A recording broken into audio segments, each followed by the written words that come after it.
Bonjour. Aujourd'hui, nous allons continuer le chapitre écoulement d'un fluide pour entamer la relation de Bernoulli. De quoi il s'agit? Eh bien, tout simplement, nous allons faire étape par étape un bilan énergétique lorsque il s'agit de l'écoulement d'un fluide non compressible. Ce fluide, lorsqu'il est non compressible, qu'est-ce que ça veut dire? Eh bien, tout simplement, fluide non compressible,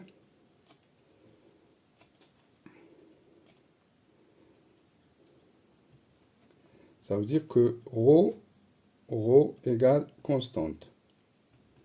Voilà. Donc, puisque ρ égale à constante, on va voir comment il va couler dans... Alors, on va faire un petit repère. Donc, pour la hauteur h, et là, pour x, la distance qu'il va parcourir. Et on va lui choisir un parcours un peu spécial, parce que on va changer de section par rapport à la première et à la deuxième partie d'écoulement. Donc là, ça va augmenter. Donc là, on va noter que c'est une surface S2, là S1. Ici, il y a une pression donc P1. Là, il y a une pression P2. Donc ici, il va y avoir une vitesse V1. Et là, il va y avoir une vitesse d'écoulement V2. Donc, en tout point, notre liquide, lorsqu'il va couler, il va être incompressible. Donc, les quantités qui vont traverser seront constantes, ce qu'on appelle les lignes d'écoulement. Autre chose, l'écoulement est permanent, c'est-à-dire il n'y a pas de coupure. Donc, les mêmes quantités seront débitées tout le temps. Donc, si on va faire au premier point grand 1, ici grand 1, ici grand 2, on va faire un bilan énergétique. Alors, qu'est-ce qui se passe? Ici, il est à la hauteur H1. Là, il est à la hauteur H2. On va pouvoir dire que l'énergie totale au point 1, on va l'écrire, c'est l'énergie qui est due à la pression de mon fluide, donc à la force qui va s'exercer ici, donc EP, je vais noter pression, plus l'énergie par rapport à la hauteur, donc c'est l'énergie potentielle, et enfin, puisqu'il coule, il va traverser pendant un certain temps t une distance d, donc il va avoir une certaine vitesse, puisque v égale à d sur t, donc d égale à v fois t. Donc cela, s'il traverse une certaine distance d, il va avoir une énergie cinétique. Et ça, je vais noter que c'est l'énergie totale. Est-ce que cette énergie va changer d'un point à l'autre? Non, normalement la conservation d'énergie totale est valable.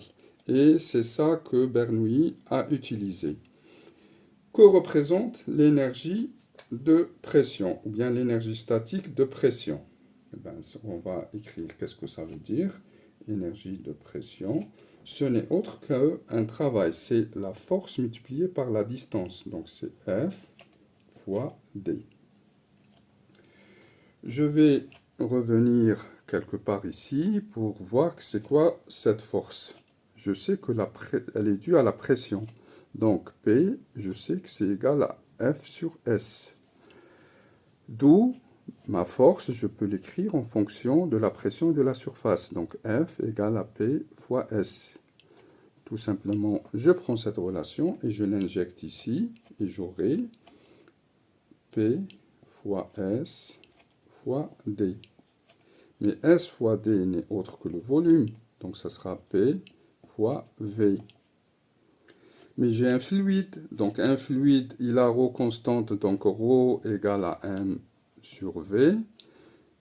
Donc je vais noter que V égale à M sur ρ. Donc c'est égal à P fois M sur ρ. Cette écriture n'est pas par hasard, je la laisse de côté.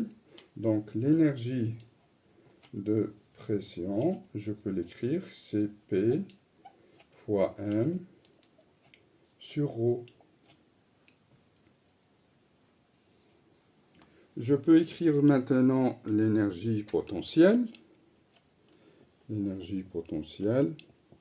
Bon, on a appris d'écrire rapidement que c'est mgh, donc je vais mettre la masse fois g, c'est la pesanteur, fois la hauteur h. Et l'énergie cinétique, ça aussi vous le connaissez, c'est puisqu'il est à la vitesse v1, donc c'est 1 demi de m v1 au carré. Donc j'ai les trois énergies écrites de cette manière. Je vais faire l'énergie totale. Mais je ne vais pas faire l'énergie totale que ici. Je vais faire l'énergie totale là et là, au point 1 et point 2. Donc je vais écrire que P1,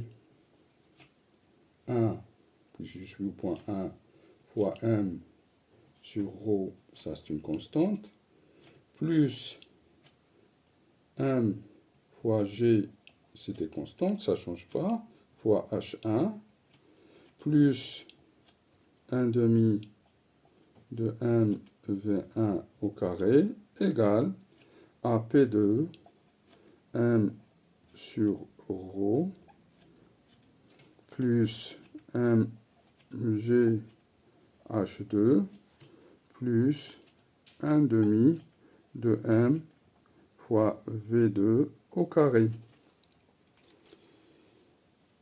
J'y arrive presque, parce que je vais tout multiplier, parce que j'aime pas, les physiciens n'aiment pas lorsqu'ils manipulent les fractions.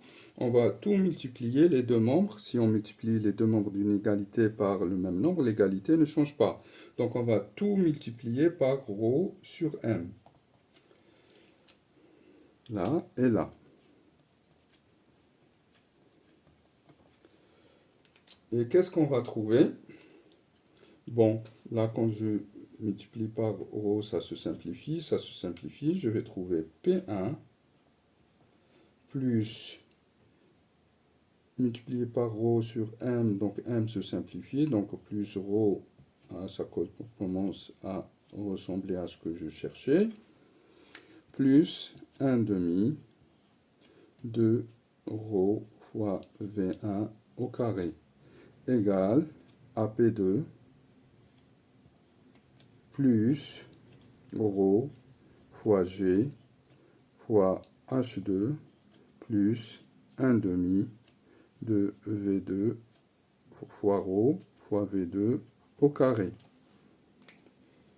Cette relation-là, elle s'appelle la relation de Bernoulli. Bon, lorsqu'on voit les unités, on va voir que là, on considère les pressions comme si c'était des unités de pression, c'est des pascals. Mais je sais que P, c'est F sur S, donc c'est des newtons par mètre carré. Et si je compare les autres unités, on va retrouver la même unité pour tous. Voilà pour cette partie. Je vais juste vous faire une remarque. Si la vitesse est égale à 0, c'est-à-dire lorsqu'on est dans l'état statique, on va retrouver la formule fondamentale d'un fluide statique. Donc c'est P plus ρ fois GH1 sera égal à P2 plus ρ fois GH2. Donc ces relations peuvent être utilisées. Et si on reste dans la même hauteur, qu'est-ce qu'on va avoir? On va avoir P1 plus 1 demi de ρ fois V1 au carré égale à P2 plus 1 demi de ρ fois V2 au carré. J'introduis cette relation parce qu'on va l'utiliser dans le futur et surtout elle est très utilisée lorsqu'on garde, pour ceux qui n'ont pas vu, ça c'est si H1 égale H2. Si je reste à la même hauteur, donc j'ai ça, ben, tout simplement parce que je peux simplifier ces deux membres-là.